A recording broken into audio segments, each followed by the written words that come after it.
इस कमेटी में, इस संयुक्त मोर्चे में शामिल हमारे जितनी भी प्रदेश अध्यक्ष के द्वारा ये पहल किया गया,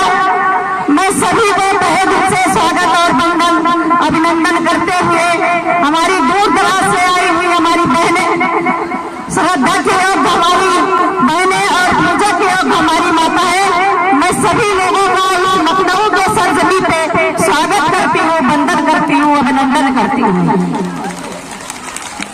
शेरनी की नस्ल कभी सियार पैदा कर नहीं सकती, शेरनी की नस्ल कभी सियार पैदा कर नहीं सकती, और आंगनबाड़ी जैसे कभी कोई पैदा हो नहीं सकता। तो मेरी बहनों, आज हमारे धरने का दूसरा दिन है और इस दूसरे दिन में शासन के द्वारा एक भी कोई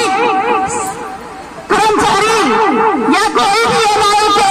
या कोई भी सूचना विभाग के कोई भी कर्मचारी हम लोगों का सुध बुध आज अभी तक नहीं लिए। लेकिन मेरी बहनों, यहाँ तकलीफ होता है इसलिए कि लड़ाई हमारी केवल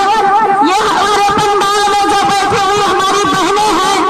ये 1000, 1500, 2000 की जो संख्या में हमारी बहनें बैठी हैं, हम आप लोगों से पूछना चाहते हैं कि ये हमारी 2015, 2000 या 1500 जो हम 2015, 2000 या 1500 जो हमारी बहनें आज 2 दिन से अपनी कुर्बानी दे रही हैं, तो मैं उन पर्दों में रहने वाली हसीन लोगों से ये पूछना चाहती हूँ कि क्या मानव अगर बढ़ेगा तो इसी को गार्डन में 2000 महिलाओं की कुर्बानी से बढ़ेगा। अगर बढ़ गए मानदेय तो अगर तुम्हारी माँ दूध पिलाई है तो इस मानदेय को पड़े हुए मानदेय को तुम स्वीकार न कहना, क्योंकि अगर हमारी बहनें यहाँ बैठी हैं तो वास्तव में ये बहनें डब्बे का दूध नहीं पी है, वास्तव में इनकी माँ ने इनको दूध पिलाया है, इसलिए इनको दर्द है हमारी बहनों, इसलिए आए बैठी हैं। इनको तकलीफ है, इनकी रोजगारी, इनके बच्चे और इनकी भविष्य अंधकार में है, इसलिए ये अपनी आवाज को आज यहाँ लखनऊ में जगह तमाम उत्तर प्रदेश के जनपदों से हमारी बहनें आज यहाँ बैठ करके और 24 घंटा हो गया हम अपनी बात मंच के माध्यम से शासन प्रशासन को बताने का काम किए, लेकिन ये दूसरी बहनी सरकार के आला अधिकारी सुध बुध नहीं लिए। एक कांड क्या हो गया, ये कांड कराने में बड़े माहिर होते हैं,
हम लड़ाई कैसे जीते।